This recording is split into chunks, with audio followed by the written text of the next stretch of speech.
Yeah, good afternoon to our viewers, and I again very warmly welcome you back to this particular tutorial, this session,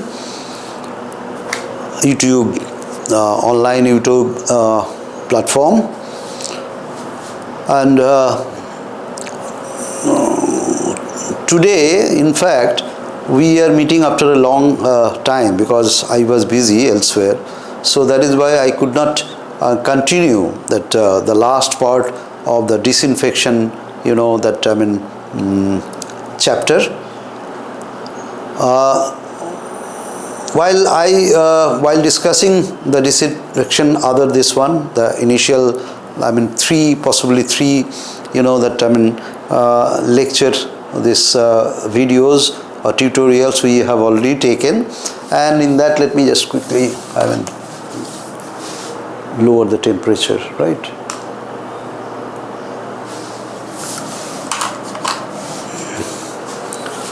Now that is why I need to sort of relook our last this lecture on disinfection also, so that you know that you also remember, and I also sort of can touch upon the last lecture taken by me.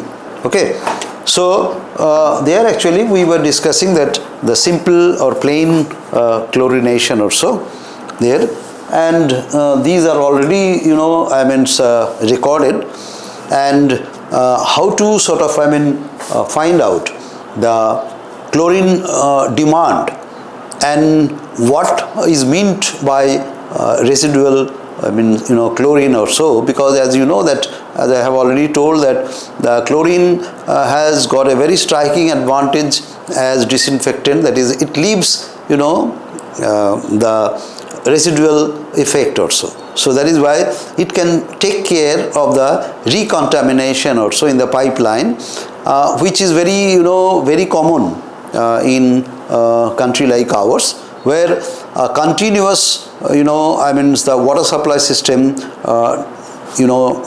that is not existing in most of the places also. So what is done else, continuous water supply system means here it is supplied through the elevated or service reservoir also, but continuously the treatment plant doesn't supply continuously to the consumer end also, but it does supply through the elevated reservoir also.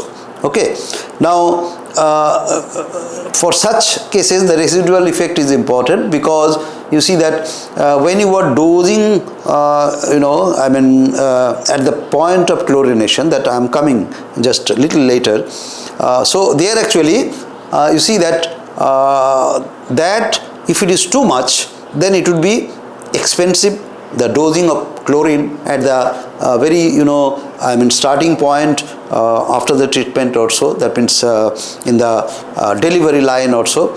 So it would be rather expensive, and the people or the consumers who actually are very close by to the point of chlorination, or with respect to the reservoir or service reservoir or elevated reservoir, as the case may be, when the chlorination is done in the service reservoir, so it may be elevated, it may be ground, on the ground or surface also. Now here actually we have seen that free available residual chlorine also, the simple chlorination actually, residual chlorination, this would be chlorination also, right? So under such conditions actually we go for the simple or plain chlorination also. That actually only this chlorination, when it happens to be only type of treatment, water treatment, to afford the necessary public health protection also, that actually plain chlorination is done, as the situation favors the rural or the rural rather, setting favors this kind of plain chlorination also, and this I have already discussed. You can see this one. Now next is that that superchlorination, right? Superchlorination you will get in the CPHEEO manual. I again repeat this one, superchlorination, all these things you will get in the CPHEEO manual, quite in quite details also, right? So I am erasing this one. In superchlorination, see, when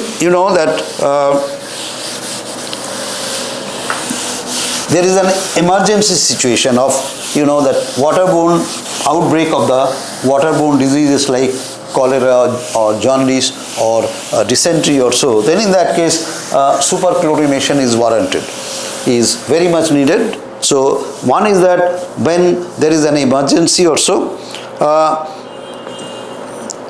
or in case of waters which are heavily polluted and or rather fluctuate rapidly in quality also, in that case also superchlorination means the overdosing of chlorine that is done, right?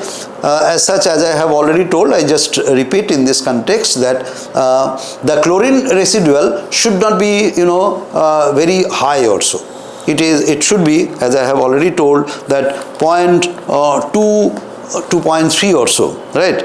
That is actually the residual chlorine which should be, otherwise it will be unpalatable and the taste also will not be favorable, and there may be some sort of minor kind of health issues also. So, and cost wise also it is not recommended also. So for these reasons actually a chlorine residual of say 0.2, around 0.2 milligram per liter, that is normally maintained in the water supply at the farthest end. Remember this one, the remotest end also, so that the in the line actually the farthest consumer who is consuming water also, he should get a water, safe water having a residual chlorine of 0.2 milligram per liter, because as you already have known that the significance of residual chlorine is that when the residual chlorine is found in the water, drinking water also, which is taken by the consumer also, then it may be sort of considered that it is to be safe also, because of the fact that all the organisms and that the ammonia and other organic compounds have reacted, chloramines and other, as you have seen. So when all these actually has exhausted chlorine, so after that what is remaining which can safeguard this against any waterborne diseases which may happen to the consumer also. So that is why residual chlorine is important, where chlorination is the means of disinfection also. It is not the issue for ozonation or the radiation like ultraviolet radiation also. So for these cases actually that residual effect is not important, and residual effect also is not available for these disinfectants when it is applied for the water, drinking water or water treatment also. Now for emergency, as I have told, superchlorination on the other hand, it can give excellent results in water, where this is suppose that if superchlorination. So one is that emergency situation, another is that heavily polluted water, and also where the quality is very much fluctuating also, and third one is that where the clean sort of, I mean, first is that under third, this one, where you know that, I mean, plain chlorination, as we already have discussed, produces test and order problem. Plain chlorination, I am abbreviating this, that actually produces or imparts test and order problem. Second is that it can give excellent result for and it favors the superchlorination also under these situations or conditions. The water is colored, or say the water which is consumed is colored, because the chlorine being an oxidant, strong oxidant also, it can oxidize the color producing, I mean, organic, particularly the organic matters also, and taste and odor producing substances also. Third one is that iron and manganese that are to be removed by oxidation, because as you know that when the iron, the water contains iron and manganese, which is a very common, you know, that in rural or semi-urban, where the water sources happen to be the groundwater also. So in that case, actually in underground water, the iron is very likely to be present. So iron and manganese also, because it is a very complementary kind of this, I mean, element also. So that is why iron and manganese that may be present in the underground water. So in such cases, actually the iron and manganese can be removed, you know, by, I mean, by oxidation and applying this chlorine as an oxidant also, right? So this is the superchlorination requirement, or the situation or conditions where this actually superchlorination is needed also. And also it may be resorted to special kind of, I mean, occasions or situation where available contact time, these are general, these are maybe special also. The available contact time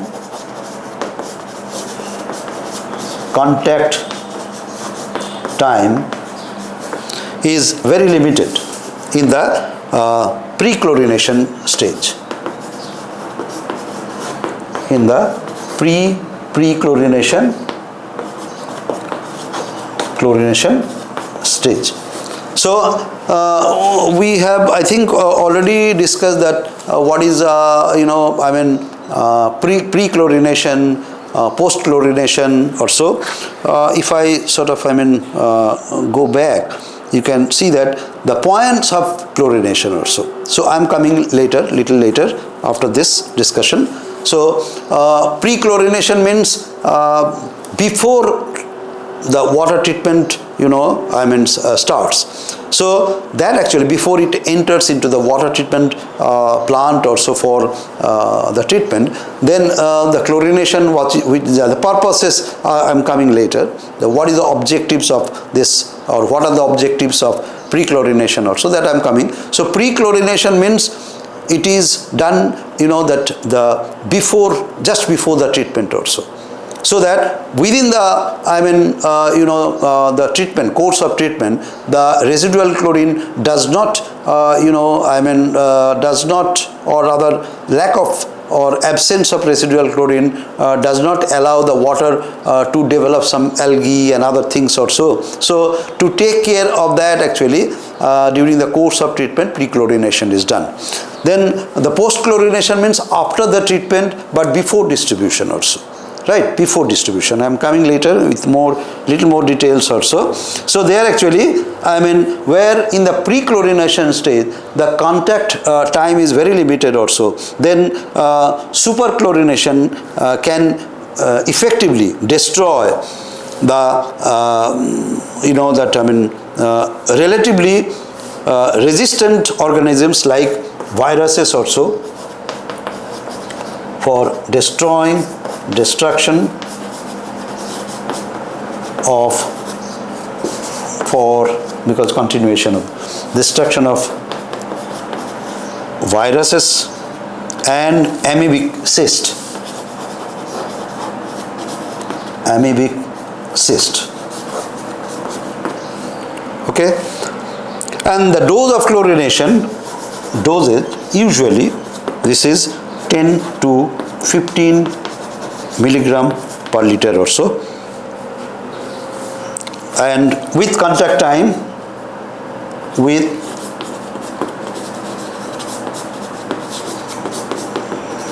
time of 10 to 30 minutes.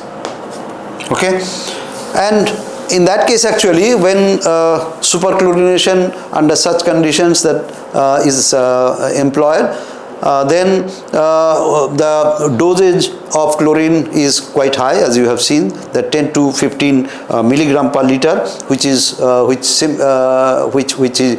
very high that way. But for such certain sort of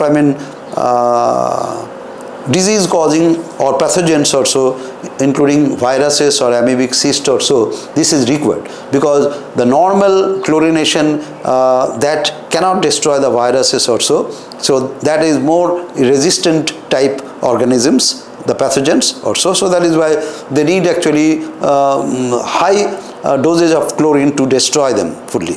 And if any extra chlorine is done which is not recommended or desirable in the consumers this end also, so dechlorination also is done, dechlorination. So after superchlorination, if there is an excess chlorine remaining in the water, being distributed also, then drinking water of course, so there actually the dechlorination is required.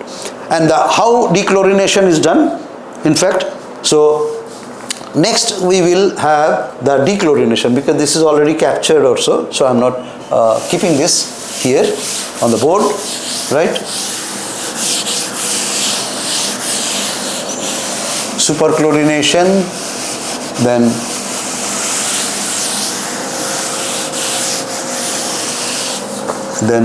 dechlorination.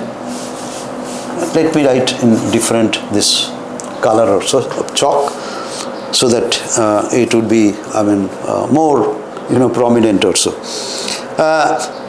So the excess this free available chlorine which must be removed, as I have told, right? And this actually prolonged storage.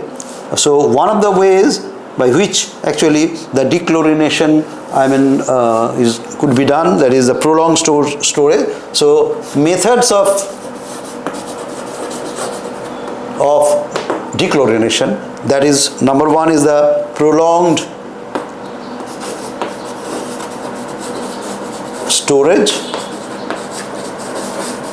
right? And then second is that absorption on charcoal or granulated activated carbon, that is GAC, then normal activated carbon without any granulation or activation also, that is a normal activated carbon, of course activated carbon, but not granulated also. In that case PAC you can write the powdered activated carbon also, right? By this means actually dechlorination could be effected also. And another is that by using the reducing compounds like sulfur dioxide, that is, let me write this way, sulfur dioxide, then sodium thiosulfate,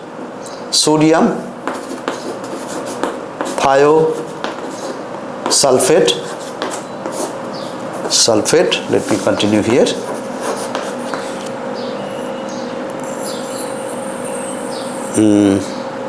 and sodium bisulfate, So these are the derivatives of sulfur dioxide. So these could be, these are frequently used for dechlorination purpose also, right? And this is actually the advantage of this actually reducing compounds in dechlorination also. That is actually it is feasible, economically feasible, it is rapid and very precise. This accurately it could be done. Okay. About one part of SO2 by weight, of course, by weight. That is required for each part of chlorine to be removed. For each part of chlorine remaining after superchlorination also. The exact amount to be determined by the stoichiometric relationship, that is SO2 plus this plus twice H2O. All this, that background theory and the discussion you will get in the CPHEEO manual. So that is why I am a little hurriedly, doing covering this one, because everything you will get in the CPHEEO manual. This is there is no analytics here actually, which needs to be emphasized and to be understood well also. Only by reading you can, the CPHEEO manual or American Water Works Association or any book for that matter, textbook, standard textbooks also will be enough for that, right? So this actually will be H2 plus twice HCl. That means it produces sulfuric acid and hydrochloric acid also when chlorine is reacted with this. So that is why actually remember that this when dechlorination is done, this is done in a container or in a place or space where this would be resistant to acids which are formed in this reaction also. I think it is clear to you. Okay. Breakpoint chlorination, already I have discussed that what should be the chlorine demand also, as I have told, just briefly touching upon this. The breakpoint chlorination, that means as I have shown earlier and which I erased only just before today's discussion also, that this actually when the chlorine is applied in say milligram per liter, you are measuring, you are adding that chlorine in and measuring in milligram per liter, and you are seeing the residual chlorine. And residual chlorine could be measured very easily, very simple method of orthotolidine, that is the residual chloroscope is there where orthotolidine is used, right? In the laboratory, environmental engineering laboratory or water laboratory also. So there actually residual chlorine is very fast also. This could be measured, and against that the dosage of chlorine which you are adding gradually. So what is the remaining residual chlorine, and that when it will be 45 degree, that means whatever dosing you are doing, the chlorine dosage you are using, the same dosage you are getting as the residual chlorine also. That means its requirement of chlorine that has been already been completed also. So that is the chlorine demand for the water to be chlorinated also. I have already discussed this one. Now point of chlorination, in fact, that if you see, that is in CPHEEO manual, the use of chlorine at various stages of water supply, this system, that is done. So I am erasing this one because it is already captured in the video.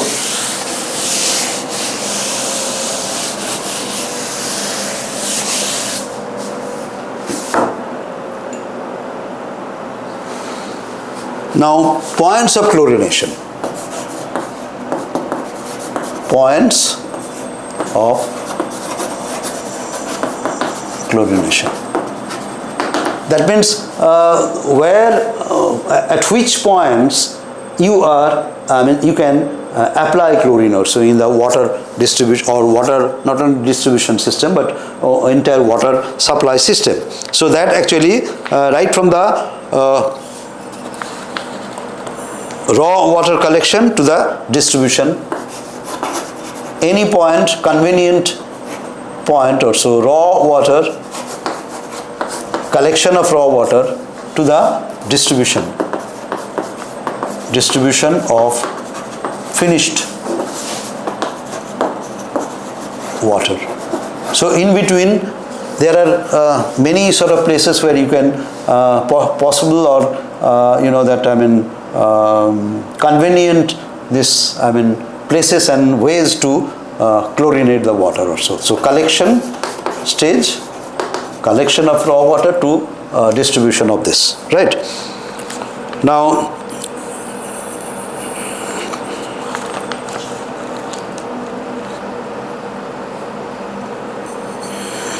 pre-chlorination already we have discussed. So one is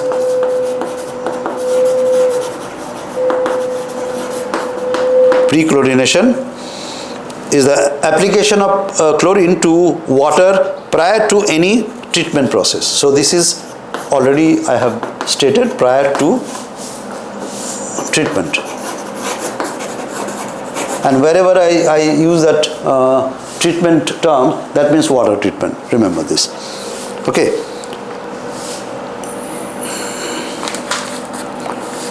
And this pre-chlorination, the purposes, what I was telling that I will discuss this little later. So there actually purposes is for control of biological growth,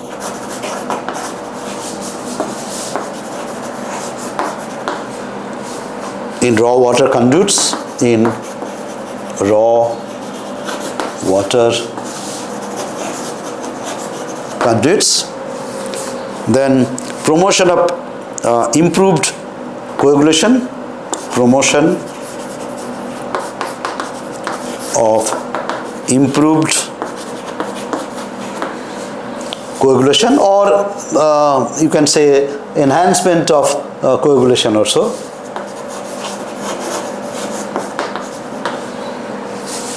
Then prevention of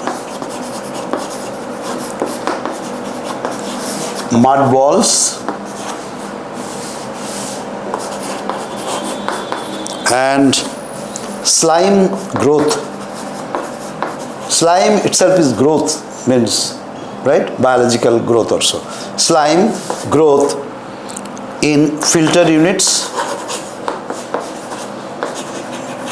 I have already discussed this when I discussed that the filters, this or filtration process. I have discussed that if you do not, suppose the water has got a sort of, the raw water has got certain organic substances, which are very likely because it is drawn from the surface water source also, like river or lakes also, and where actually the presence of organic matters, that is very much likely, and that is why that actually in the filter, because this filter they are getting a very favorable kind of ambience and condition to grow, because it is giving the it is offering the spaces to grow also, to stay there and grow. So that is why in filters actually operation in particular, so that actually is very much prone to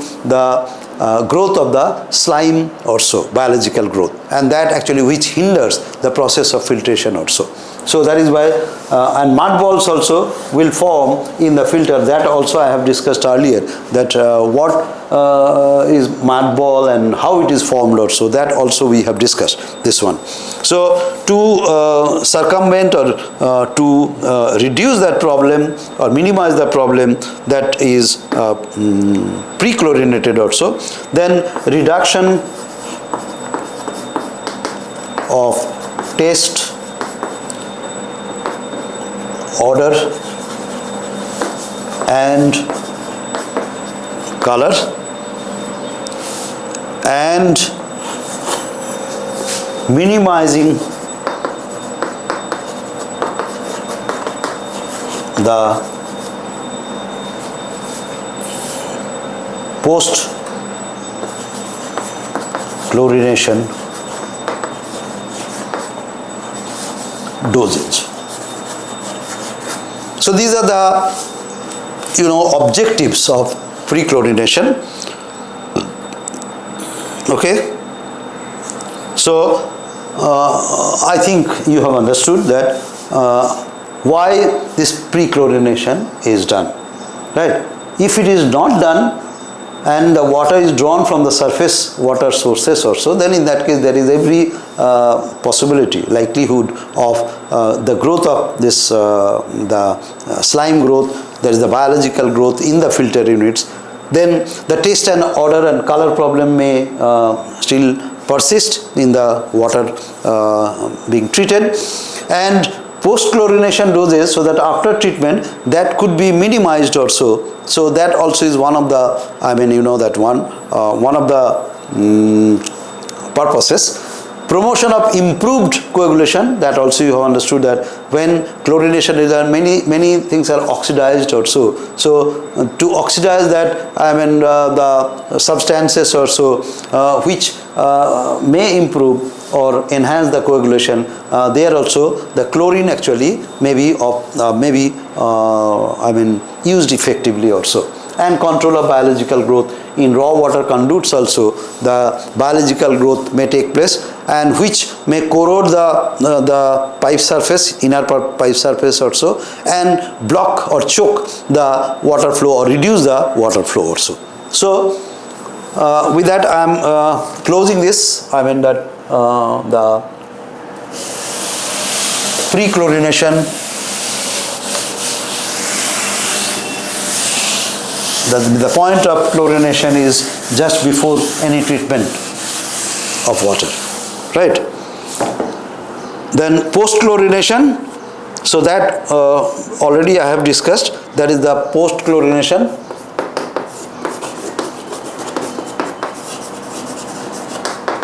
That is, this is just after the treatment and before the distribution system.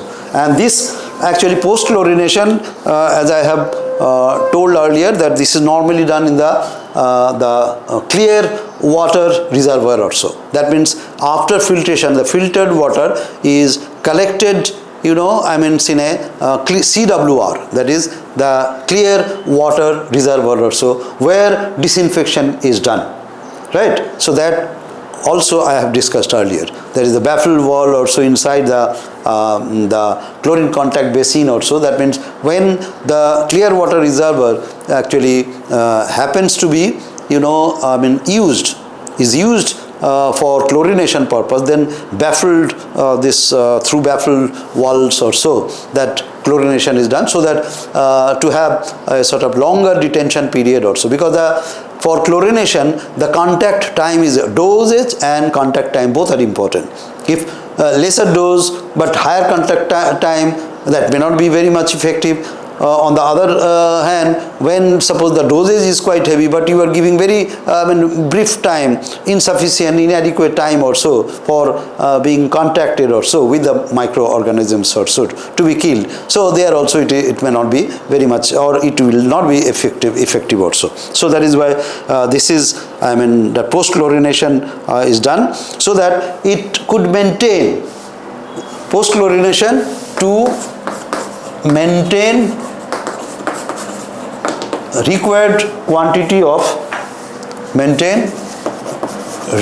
is, as I have told, 0.2 milligram per liter is recommended by the CPHEEO Manual and internationally also. To maintain required, residual chlorine. Okay. Then rechlorination.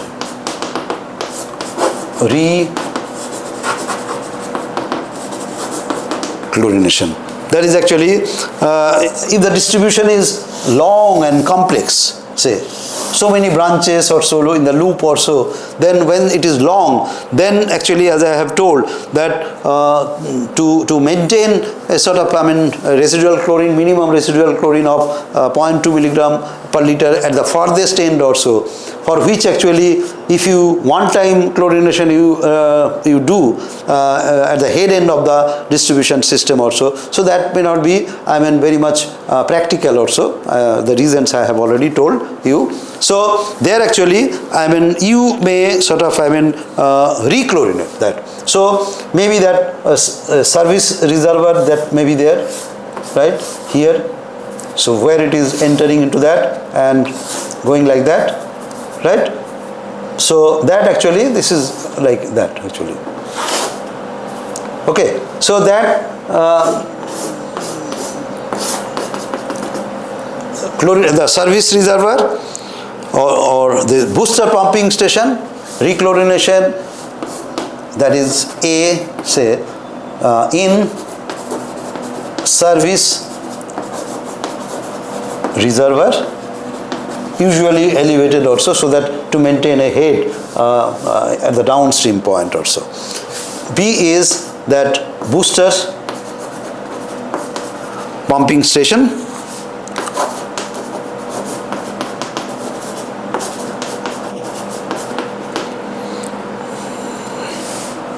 or at points where the mains supply to the distribution zone. That means the main, these are, suppose I have already shown earlier, that main that is there, suppose this main is supplying that this one here, here or here. So there actually at these nodal points also the rechlorination may be done. Booster pumping station means here, suppose if I go further say, so here suppose the head is reducing because it is so long and complicated, complex rather, the network, distribution network, that is the head is reducing also, right? So there actually you have to sort of here booster pumping station, so that actually that will be required also, right? That means in the intermediate points of the water supply distribution system also, distribution network, the pumping is done to maintain the head, because as you have to maintain residual chlorine, so you have to maintain that the head also. So both are important. The residual chlorine in terms of quality, in terms of pressure also, so that residual head also, as I have discussed earlier, I have already discussed this one. So there actually the intermediate points also, it is the pumping head is split, and at intermediate points the booster pumping station is there, so that the head at the downstream of that is maintained, can maintain the minimum residual head of 7 meter for the single storage, as I have already told that one, right? Usually 7 meter to 20 meter also, 3 meter also, where the ground level, up to that ground level it is supplied also. So I am not going into the details, because already we have discussed these issues, right? So this actually, these are the points where we can have this one. And about the residual chlorine, I think you have understood this, the post chlorination, and the details you will get in the CPHEEO manual also, right? So I am not elaborating it further, because you will have opportunity to consult with the manual or the textbooks or other codes or so. And if you do not understand still, if you have got some queries still, then in that case we can sort of address those queries, and we can sort of discuss this in more details when we will have one-to-one or the group meeting also, right? So this is that the chlorine residual that already I have discussed to certain extent, that is pre-chlorination. Satisfactory disinfection is obtained by pre-chlorination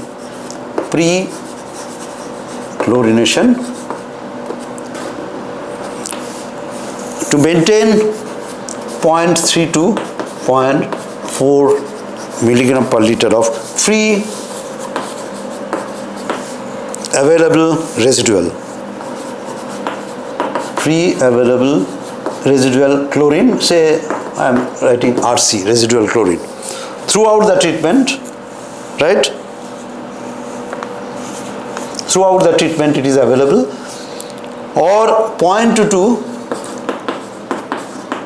0.3 milligram per liter.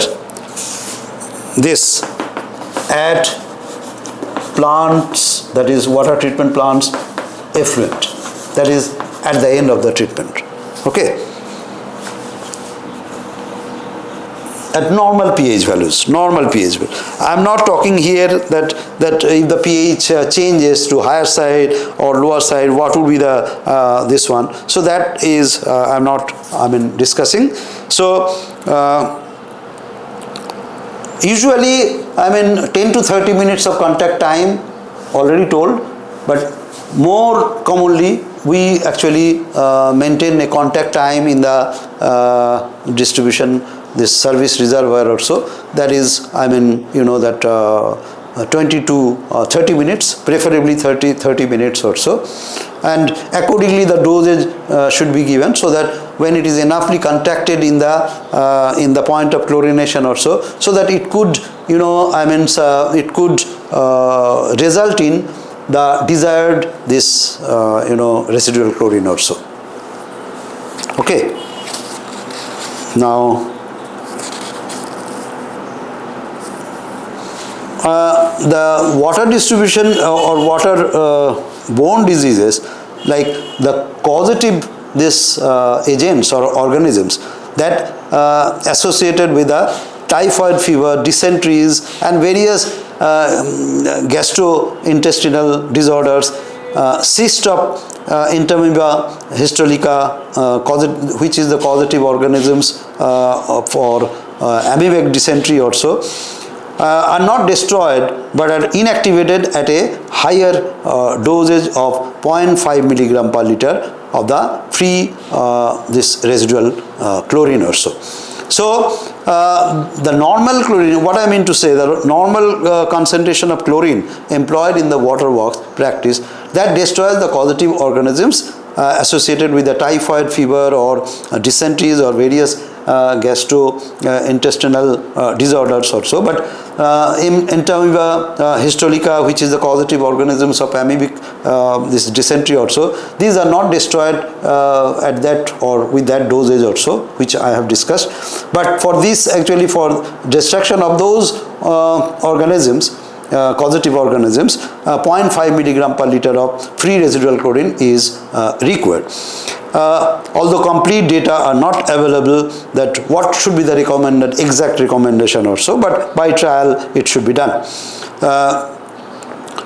But usually in practice 0.5 milligram per liter of free chlorine for 1 hour is sufficient to inactivate virus.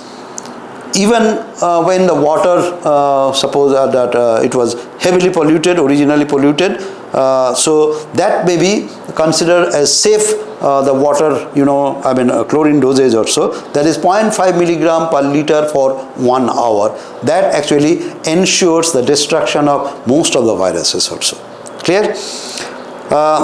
Where the water supply is infested with nematodes, that is there, the egg, helminthic egg also, nematodes, so they are actually a pre-chlorination up to 6 hours to maintain an available residual chlorine of 0.5 to 0.4 to 0.5. So this is actually that is 0.5 milligram per liter minimum dosage for virus destruction. And also that Entamoeba the histolica, that is the amoebic dysentery, causative organism for destruction of that.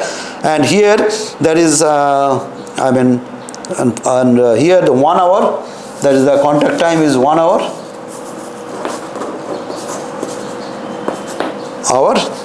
And here for nematodes also, that is that is 6 hours contact time. to result in or to maintain a residual residual chlorine of 0.4 to 0.5 milligram per liter for nematodes.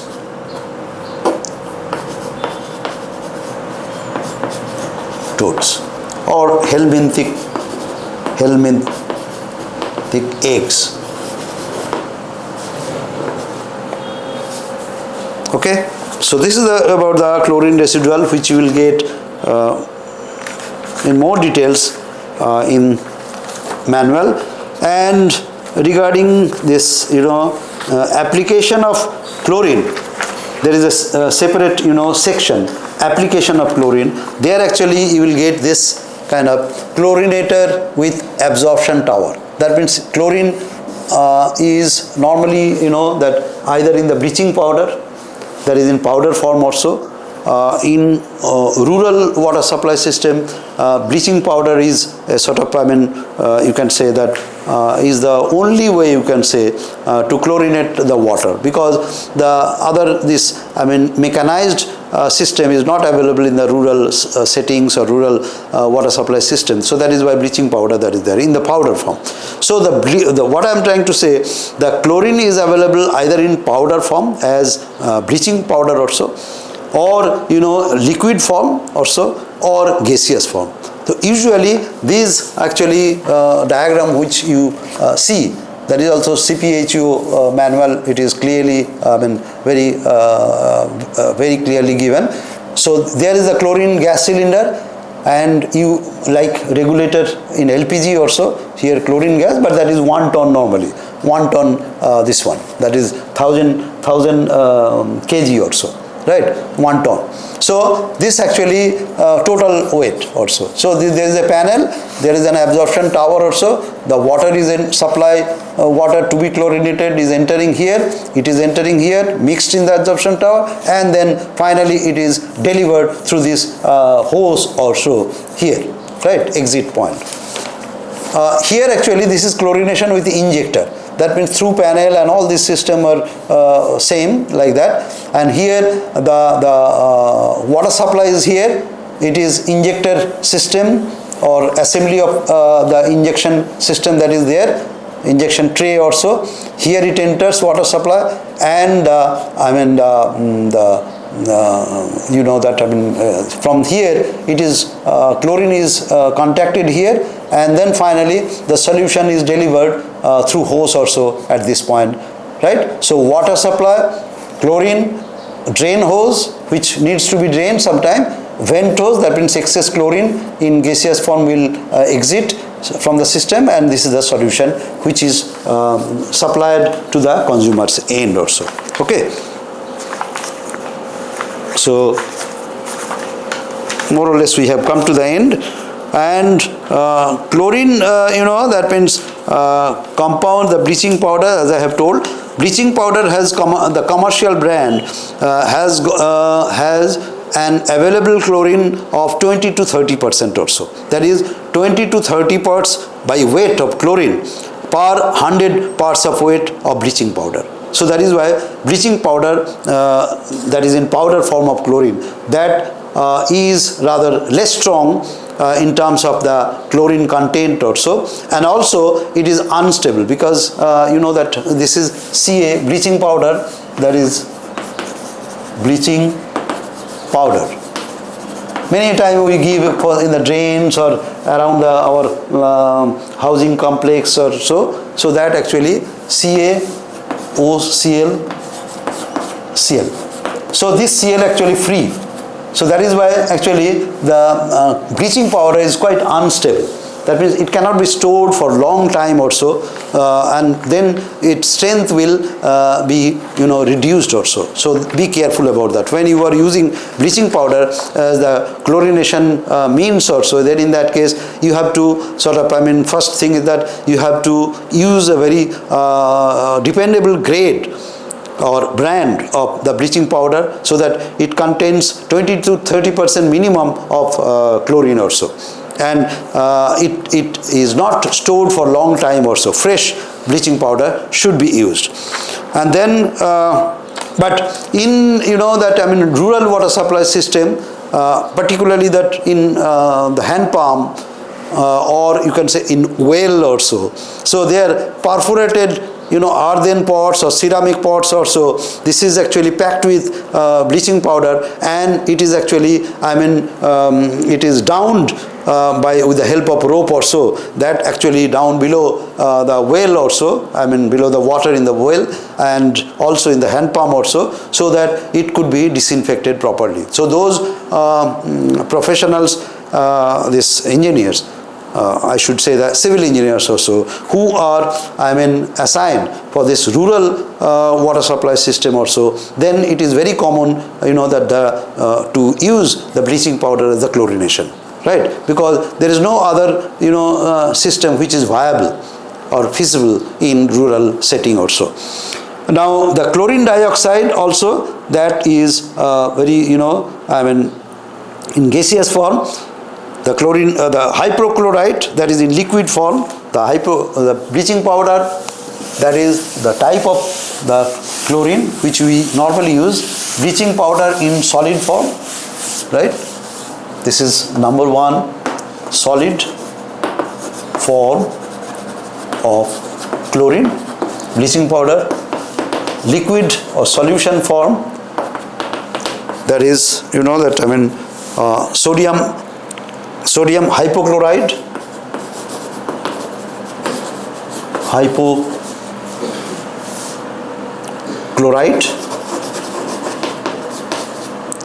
and calcium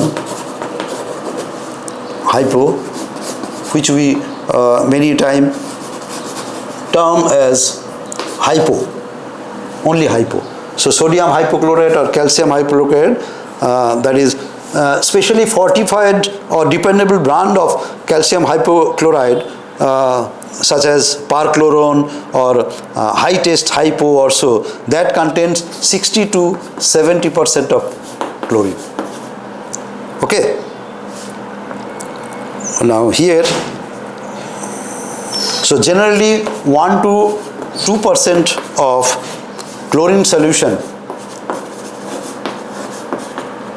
that actually are prepared and fed directly through the solution feeders also. 1 to 2% by weight, of course.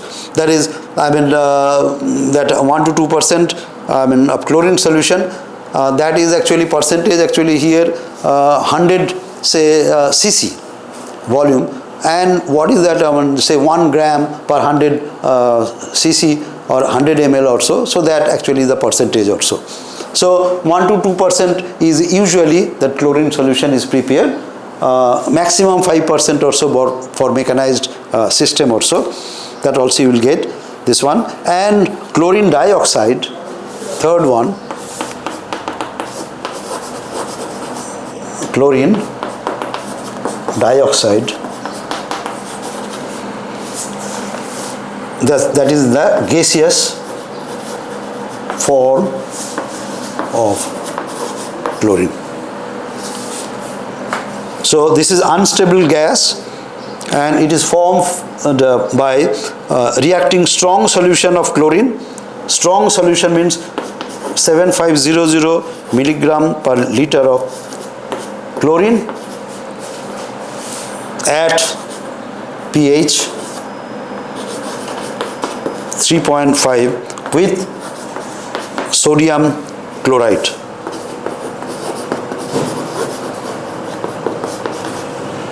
So this is chlorine reacts with sodium chloride, NaCl, O2. This is reversible, right?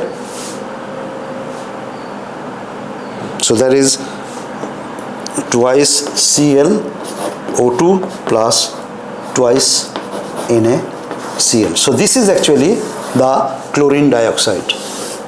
Chlorine dioxide is this, you can say that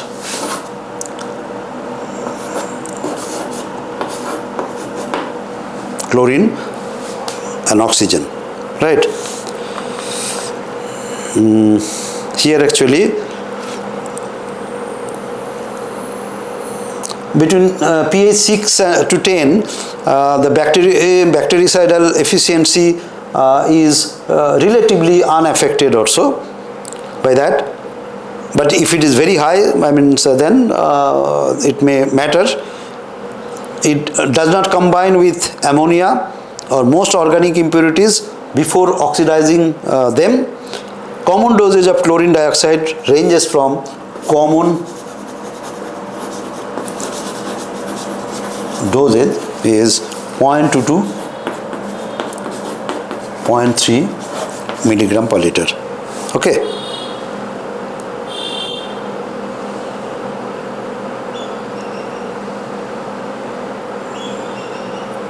Okay. So chlorine dioxide usually comes in the gaseous form, that is, I mean, cylinder also. It is unstable in gaseous form, and it may be, I mean, may cause explosion also. So that is why actually it is subjected to explosion also, if that the conditions are not favorable also. In that case, storing condition also, then it is usually, I mean, applied in liquid form. That means it is first dissolved in water also, and then it is, I mean, fed into the water to be sort of chlorinated also. So so that actually is the way that actually is used, but the solution form, liquid form of chlorine dioxide is quite safe and stable also. This is unstable in gaseous form and also unsafe, may create explosion at any point of time, right? But in liquid form, when it is dissolved, and it is dissolved in water also, then the explosion should not occur also, because it is stable as well as it is safe. So this is the disinfection chapter. I would advise all of you, all my viewers and my beloved sort of students who are, I mean, pursuing that engineering, particularly civil engineering or any other environmental science also, they should study further that CPHEEO Manual, the disinfection chapter, for further, that, I mean, more details of disinfection to know. So with that, thank you so much.